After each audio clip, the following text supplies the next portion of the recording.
기후의 힘.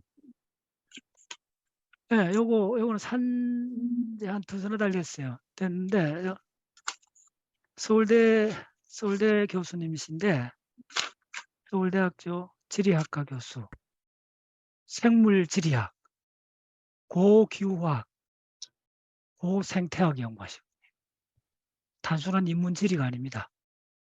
예, 생물지리, 고기후학. 그래서 제가 상당히 괜찮은 책이다 사두고 그랬죠. 책은 보는 것이 아니고 사둔다. 예, 수도 없이. 그러니까 책의 가장 책 소개의 핵심은 뭐 아무리 많은 소개를 해도 그거는 고수관밖에 없어요. 근데 책 내용을 하나도 몰라도 사둔 사람은 일단 되는 거예요. 이 말이 굉장히 중요한 말입니다. 사두는 사람은 일단 되는 거예요. 근데 내 안 사고 저 책 내역을 다 파악하겠다. 그 기억에 의지하면 10%도 기억이 안 남습니다. 5% 정도밖에 안 남아요. 근데 책을 사두면 하나도 안 읽었다 해도 이처럼 상황이 되면 내가 이 책에 확 엎어지다시피 이 책에 확 들어가게 되는 거예요. 예. 전문가가 되려면 두 종류가 있어요. 자기 분야에 인제 이렇게 해 갖고 그 분야의 연구원이 되고 교수가 되고 하면 그 분야만 이렇게 하게 돼요. 그러면 당연히 그 분야 논문 다 섭외를 해요. 그러니까 그 자료를 모아요. 그런데 만약에 여러분들이 다른 분야에 내가 역사학을 전공했는데 생물학을 하고 싶다. 될 수 있는 역사를 전공한 사람이 생물학 전문가가 될 확률은 굉장히 낮은데 딱 한 확률이 있어요. 묻지 말고 생물학에 관한 책을 3,000권 사면 그 사람은 10년 후에 전문가 됩니다. 다른 길은 아예 없습니다. 저는 그렇게 생각하는 사람입니다. 그 정도로 책은 읽는 것이 아닙니다. 사두는 겁니다. 이 책은 내가 쭉 읽어봤는데 드문 책이에요. 특히 우리나라의 그 기후하고 그 역사적 사건, 특히 뭐 굉장히 기근이 들었다든지 아사가 일어났다든지 조선시대에 그런 일이 있었습니다. 몇 번 있을 때 태양의 흑점이 줄어든다는 말은 뭐냐면 태양 흑점 극속이라는 용어를 씁니다. 그게 몇 가지나 돼요. 한 서너 가지를 책에 설명했습니다. 서너 번 왔어요. 그걸 이쪽에 그 태양 전문하는 사람들이 태양 흑점의 극소기가 되면 밀농사, 보리농사, 벼농사에 작황이 안 좋다는 겁니다. 그럼 뭐 이거 믿어도 돼? 예. 이거 처음 연구한 사람이 누구냐 하면 음악가인 허셀입니다. 허셀이 그때 당시에 굉장히 큰 만행경을 만들고 음악가인 동시에 뭐 아마추어 전문가라 그러는데 뭐 아마추어를 넘어섰죠. 그 사람이 태양 흑점 관찰하면서 유럽의 농작물 작황하고 관계를 처음으로 언급한 사람입니다. 그 후 많은 사람들이 믿거나 말거나 반신반의하면서 조사를 해봤더니 태양 흑점에 주기적으로 개수가 줄어드는 기간에 농업 생산량이 뚝 떨어진다는 거예요. 이 책에서 특히 여러분들이 꼭 읽어볼 그런 좋은 챕터가 어디냐면 작은 기후 변화가 인간 사회를 뒤흔든다. 이 챕터인데 북유럽에 그러니까 여기 뭐냐면 이걸 흔히 이제 다른 책에도 많이 나옵니다. 요즘 많이 일반 상식화 되고 있는 이야기가 뭐냐면 그 미디알 웜 피어리드를 해갖고 중세 온난기란 말을 씁니다.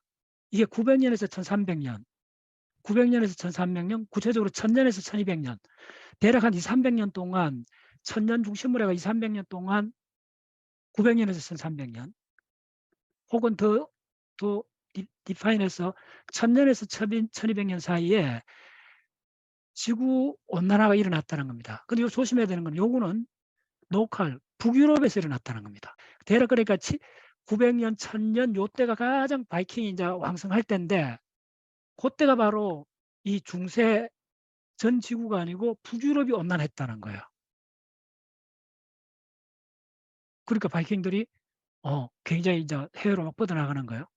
그다음에 또 뭐가 있냐면 요것만 기억하시면 돼요. 요 챕터 몇 가지 챕터 얘기해요. 화산 활동이 줄어들고 화산이 줄어들고 태양 흑점이 줄어들면 요게 두 개 겹치면 그 예외 없이 예, 지구 온도가 떨어진다는 거예요. 그러면 농작물 작황이 예, 아주 심각해진다는 거예요. 그래서 대규모 아사가 일어난다는 거예요. 이거 내가 읽으면서 쭉 체크를 해놨는데 몇 가지 더 볼까요? 그 다음에 중세 온난기 이후에 중세 온난기는 10세기에서 했는데 그게 끝날 때쯤 되면 15세기쯤 되면 1300년부터 13, 14세기고 그 좀 100년 지나서는 1015세기 다시 말해 15세기 때는 바이킹의 활동이 완전히 사라진다는 거예요. 지구상에서. 그럼 그때부터가 뭐냐 하면 여러분들 혹시 들어보셨을 거예요. 그 누구야 나도 기억나는데 무슨 네덜란드 어떤 화가가 그 누구지? 그 그림 유명한 그림입니다. 그 유럽의 그 겨울 풍경을 그려놨는데 그 얼음 빙원에 막 사람들이 뭐 스케이트 타고 뭐 거기서 막 뭐 온갖 그 놀이하는 그 그림이 있어요. 그 그림 유명한 그림인데 바로 그게 뭐냐면 중세 온난기를 해갖고 소빙하기가 와요. 지구 온도가 올라가려면 온도가 지구가 온난해지면 풍년이 들어요. 간단히 이야기하면. 그럼 사람 살기 좋아요. 그러면 지구 전체 온도가 살짝 올라가는 조건은 이 사람 이야기는 이 전문가 이야기는 딱 두 가지라는 거예요. 기하학적으로. 뭐냐 하면 태양 흑점 활동이 줄어야 될 아니 태양 흑 요 반대입니다. 태양 흑점 활동이 커져야 된다는 거예요. 태양 흑점 활동이 커지고 화산은 태양 흑점 활동이 크다는 것은 뭐냐면 태양의 액티비티가 증가한 거예요. 태양이 만약에 간단히 100도에다가 한 105도쯤 올라간다는 거예요. 간단히 이야기하면. 그래서 태양 흑점이 많아지면 지구안까지 오는 태양 에너지가 많아진다는 거예요. 온도가 올라갈 조건이 되죠. 또 한 가지 반대 조건은 뭐냐면 화산은 많이 분출해야 될까요? 하지 않아야 될까요? 아까 이야기했잖아요. 화산이 많이 분출하면 태양빛을 가리잖아요. 그래서 두 가지. 그 요거 기억하세요. 요 확실히 결정적 지식입니다. 흑점 활동이 많아야 되고 그러니까 빙하기가 온 거는 흑점 활동이 줄어들 때 왔다는 거예요. 흑점 활동이 많아지고 화산이 줄어들면 다시 흑점 활동이 많아지고 화산이 줄어들면 지구는 따뜻해진다는 거예요. 그게 그렇게 겹친 그렇게 좋은 게 두 개 겹쳐 갖고 지구가 따뜻해진 때가 바로 900년에서 1300년 사이에 중세 온난기라는 거예요.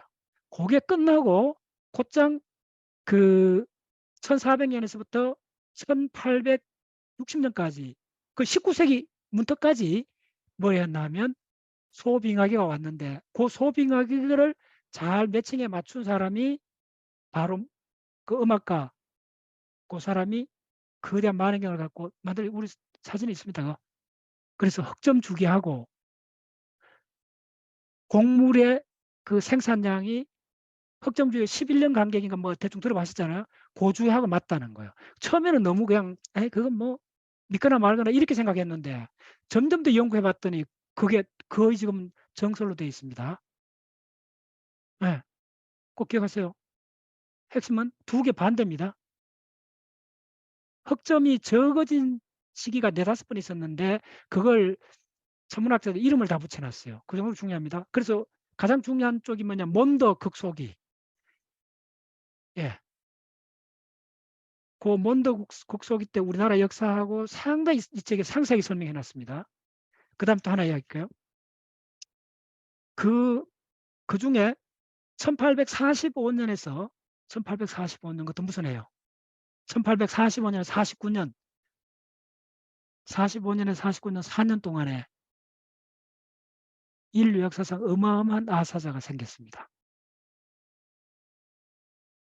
혹시 아시나요?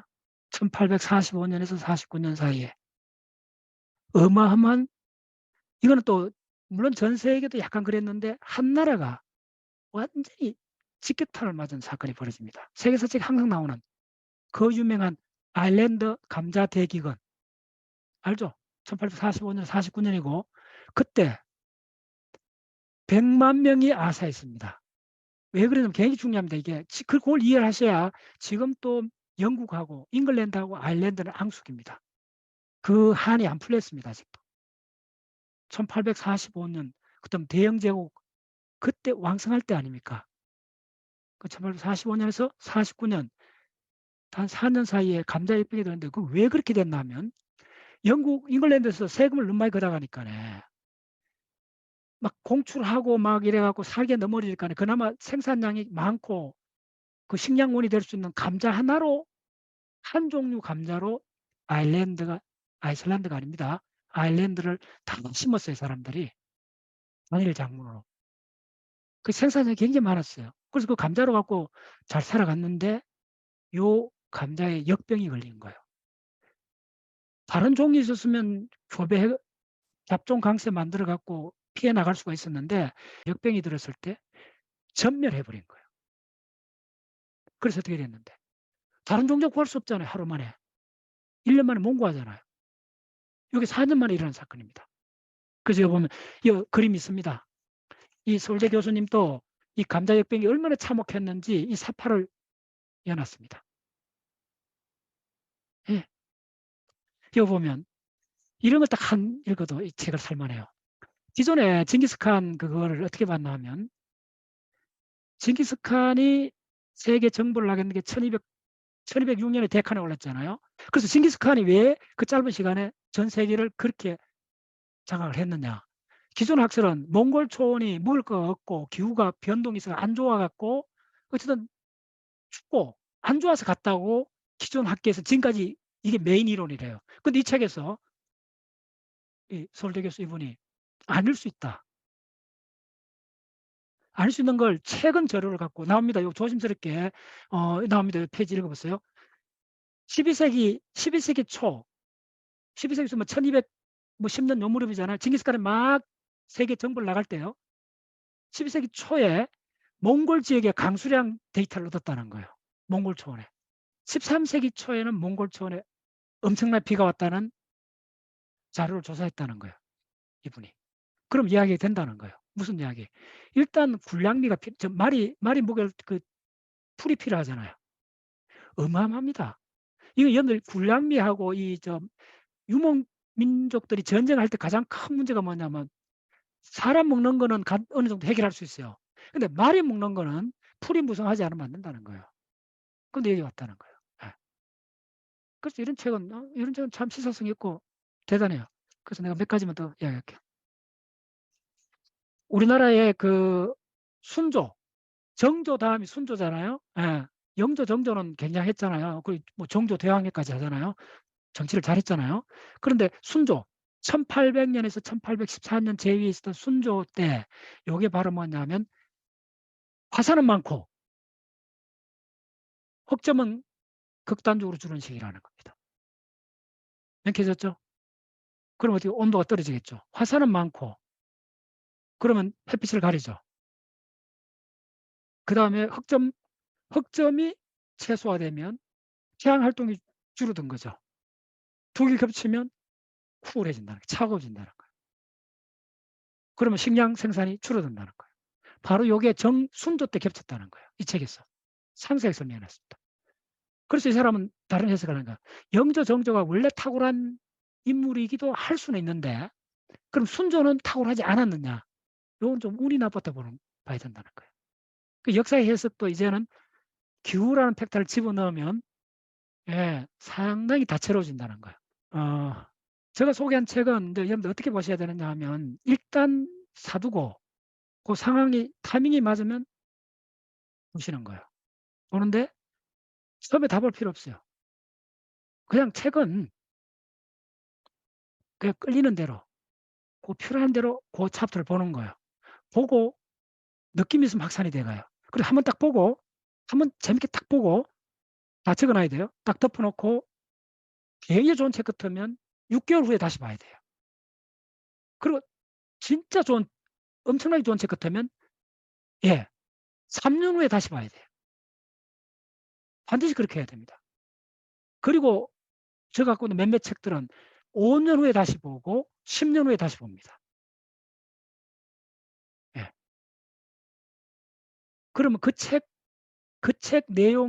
내용을 향해 갖고 내가 점진적으로 발전하고 있는 나를 볼 수가 있어요. 다 달라요. 내가 처음 읽었을 때, 3년 읽을 때 다 달라요. 당연하죠. 그렇게 봅니다. 그래서 명저들은 그렇게 봐야 돼요.